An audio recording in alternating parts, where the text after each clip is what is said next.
The desert wind howled through the canyon walls, carrying with it the scent of sage and creosote bush. But it was the sound that made Jake Morrison's blood run cold, a woman's desperate whisper cutting through the darkness like a knife.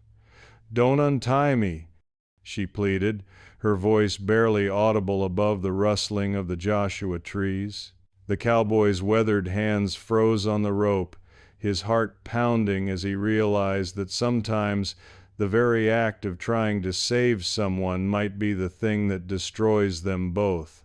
Before we dive into this incredible story of survival, betrayal, and the harsh realities of the Old West, I'd love to know where you're watching from. Drop your country in the comments below.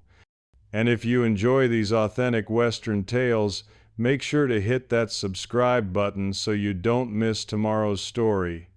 Trust me, you won't want to miss what's coming next. Jake Morrison had been tracking the Apache raiders for 3 days through the unforgiving Sonoran Desert. The trail led him deeper into territory he'd never seen before, past towering saguaro cacti that stood like ancient sentinels against the blazing Arizona sky. His horse, a sturdy Mustang named Thunder, picked his way carefully between the sharp spines of barrel cacti and the thorny embrace of ocotillo plants that stretched their skeletal arms toward the sun. The cowboy was no stranger to danger. At 25, he'd already earned a reputation as one of the finest trackers in the territory, a man who could read the desert like most folks read a newspaper. But this hunt was different. This was personal. 3 nights ago, the Apache had struck the small settlement of Copper Creek, taking supplies and, according to the survivors, at least one captive, a young woman named Sarah Mitchell. She was the school teacher, barely 22 years old, who'd come west from Boston to bring learning to the frontier children. Jake had met her once, briefly, when he'd delivered a message to the school. He remembered her bright green eyes and the way she'd smiled when she talked about her students. Now those same eyes might never see another sunrise if he didn't find her in time. The trail had been easy to follow at first. The raiders had been confident, almost careless, leaving clear tracks in the sandy soil between the Palo Verde trees. But as the hours passed and the desert grew more treacherous, the sign became harder to read. Jake found himself dismounting frequently to study scuff marks on rocks and broken twigs on the brittle bush that dotted the landscape. It was near sunset on the 3rd day when he finally spotted the smoke.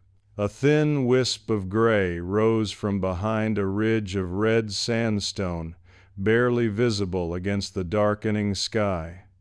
Jake's pulse quickened. He tied Thunder to a sturdy mesquite tree, checked his rifle, and began the careful climb up the rocky slope. The desert evening was coming alive around him. Somewhere in the distance, a coyote called to its pack, and the haunting cry of a great horned owl echoed off the canyon walls. When he reached the top of the ridge, Jake dropped to his belly and peered down into a small hidden valley. What he saw made his jaw tighten with anger. The Apache camp was there all right, but it wasn't what he'd expected. There were only 2 warriors, both young men who couldn't have been much older than Jake himself. Their horses grazed peacefully among the fairy duster shrubs while the men sat beside a small fire, sharing what looked like dried meat. But it was the figure at the edge of the camp that made Jake's heart race. A woman sat bound to a large boulder, her back against the rough stone. Even from this distance he could see her long brown hair and the pale blue dress that marked her as the missing schoolteacher. Sarah Mitchell was alive. Jake settled in to watch and plan. The smart thing would be to wait until the Apache were asleep, then move in quietly. But as the night deepened and the temperature began to drop, he could see the woman shivering in the desert cold.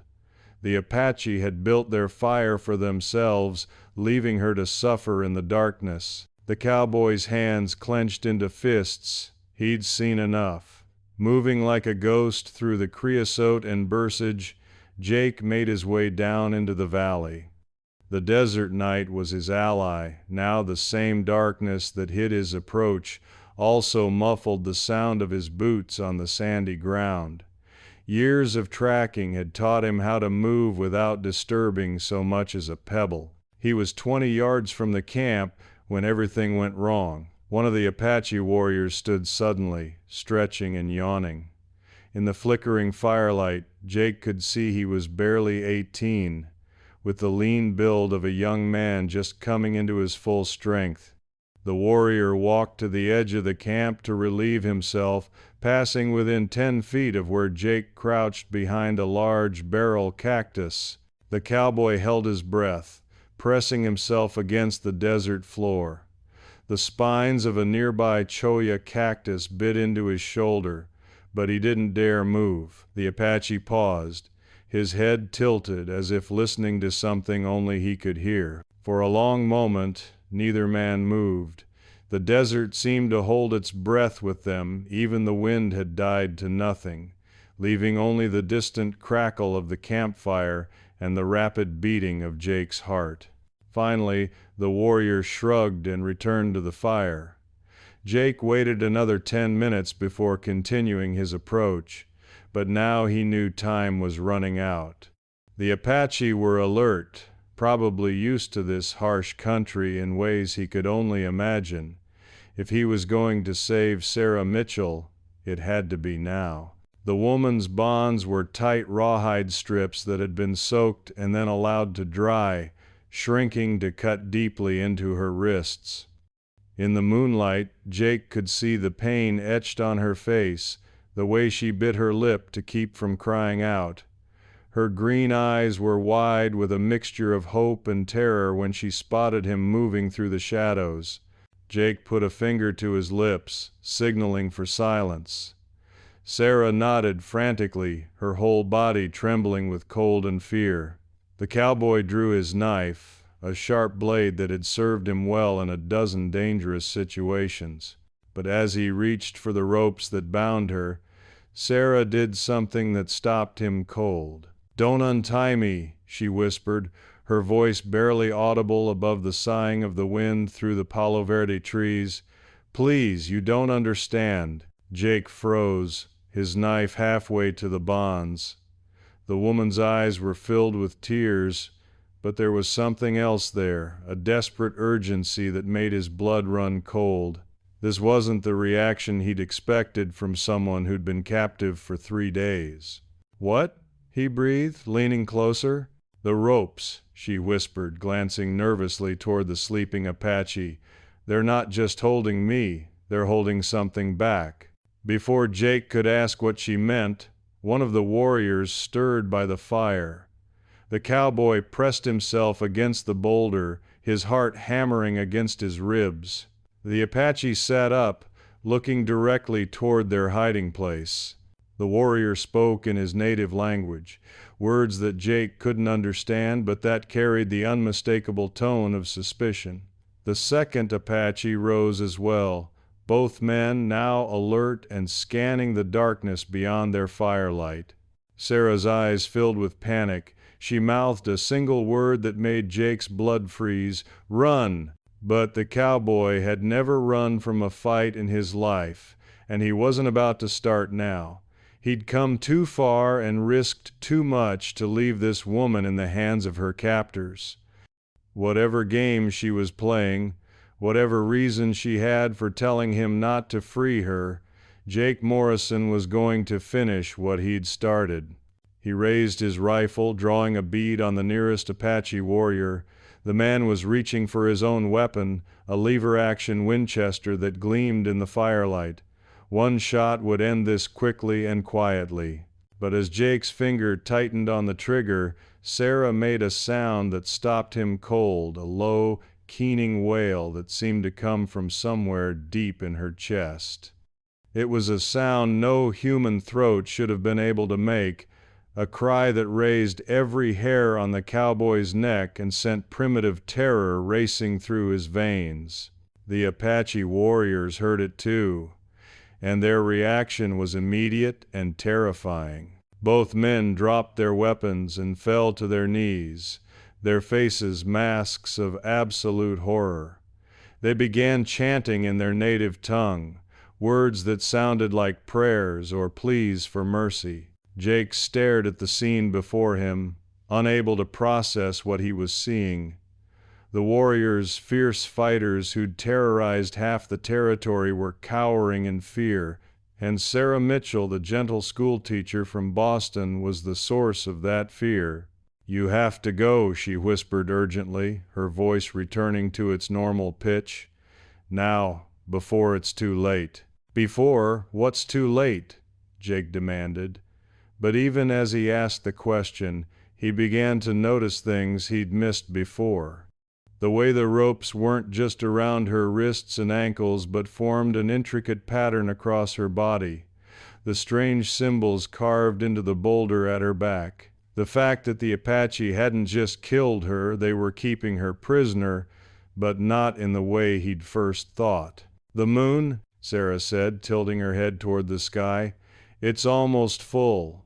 In another hour, maybe less, the transformation will begin.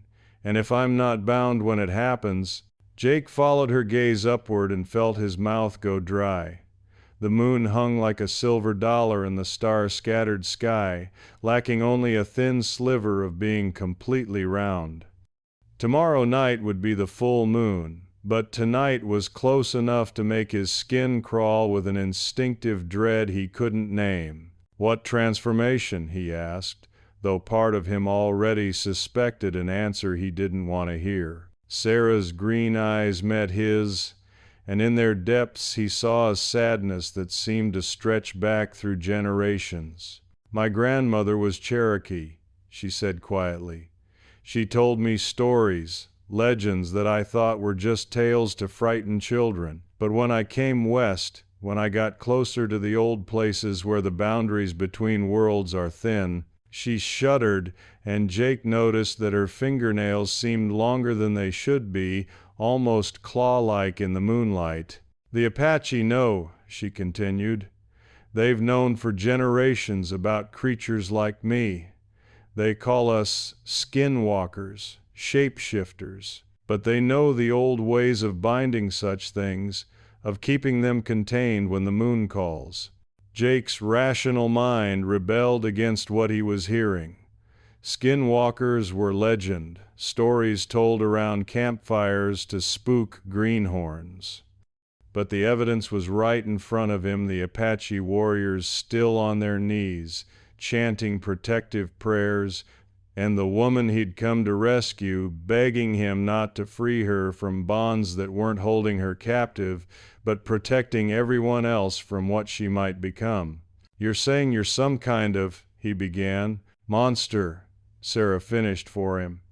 "Yes, or I will be, once the moon rises higher. The Apache found me 3 days ago, not far from Copper Creek. I was already beginning to change, and they recognized the signs. They could have killed me, but their shaman taught them that the spirits of the dead are harder to contain than those of the living. So they bound me with the old words, the old ways." One of the warriors rose from his knees and approached cautiously, his hands empty but his eyes never leaving Sarah's face.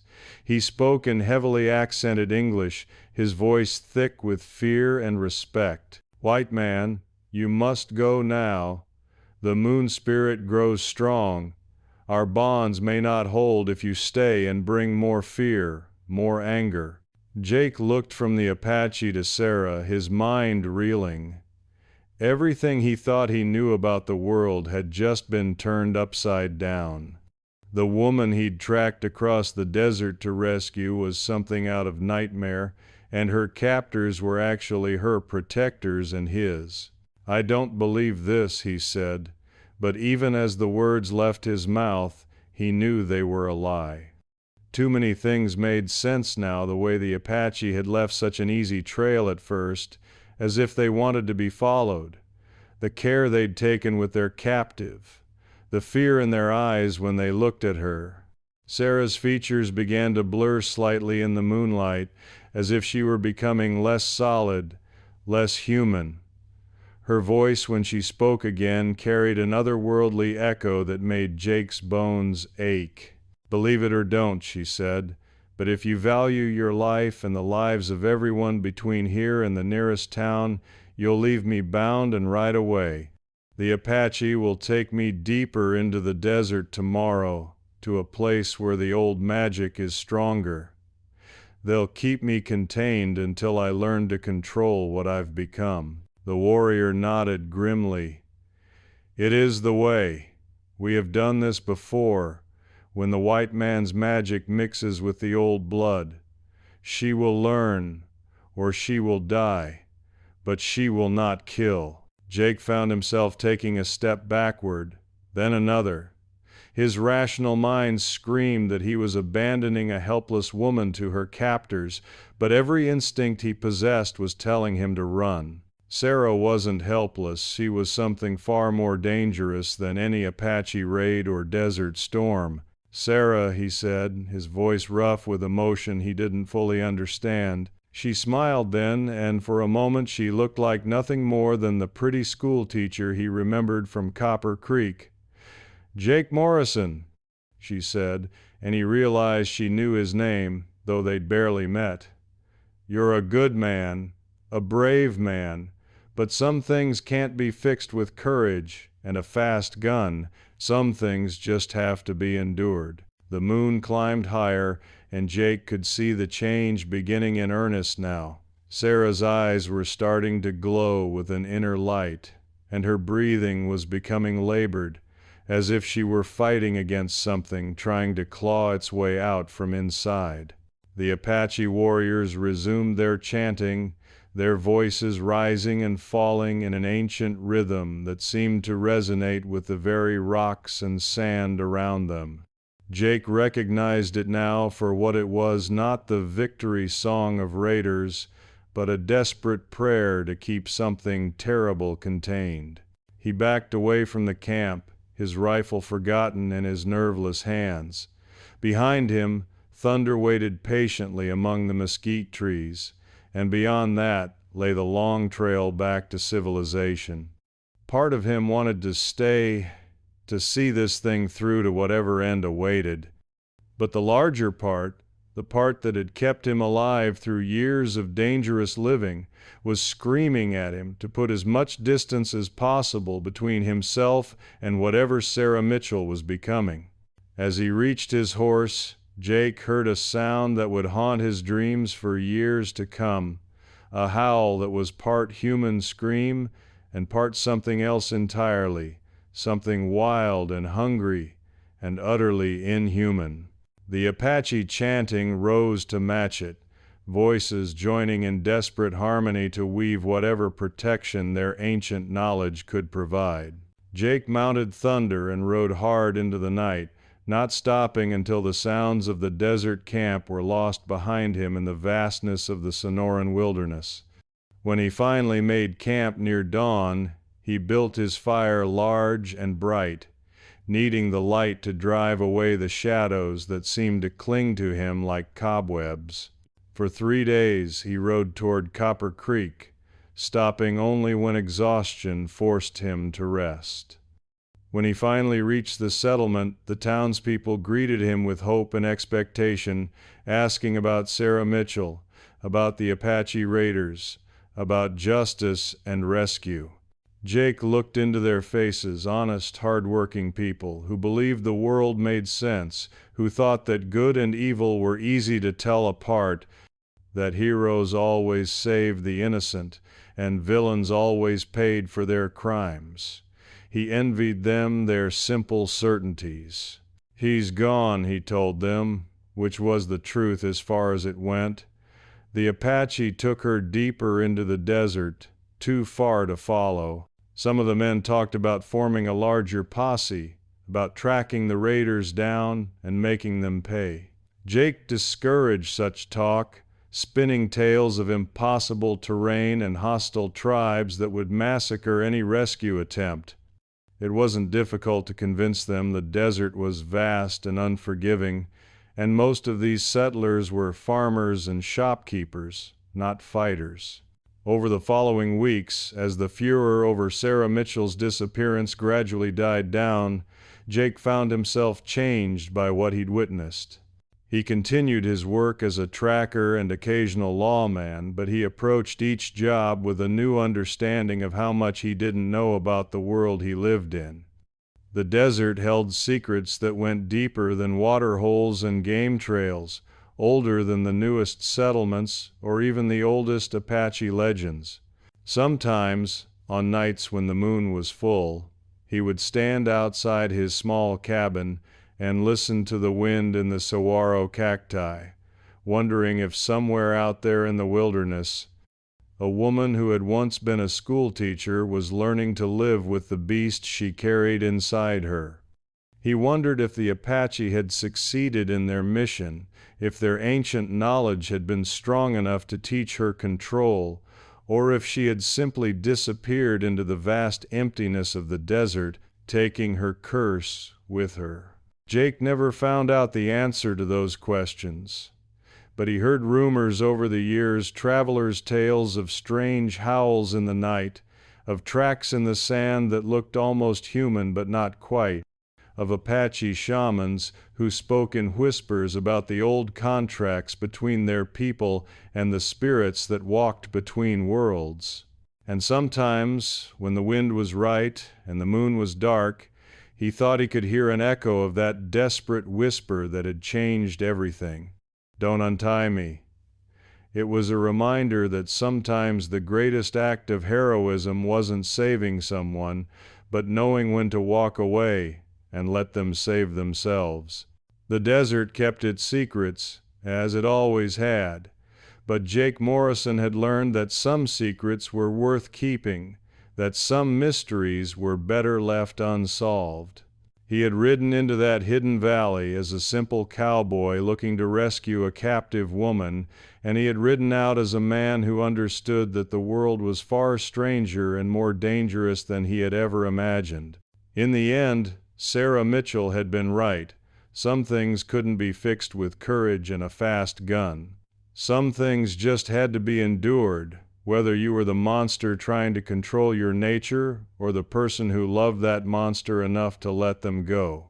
The desert wind continued to blow, carrying its ancient secrets across the sand and stone, while somewhere in the vast wilderness, the eternal dance between human and beast, civilization and wild magic, continued under the ever-changing face of the moon. If you enjoyed this tale from the Old West, where nothing was quite as it seemed and heroes sometimes had to make the hardest choice of all, make sure to subscribe for more stories that explore the mysterious side of frontier life. Sometimes the greatest courage isn't in drawing your gun, but in knowing when to holster it and walk away.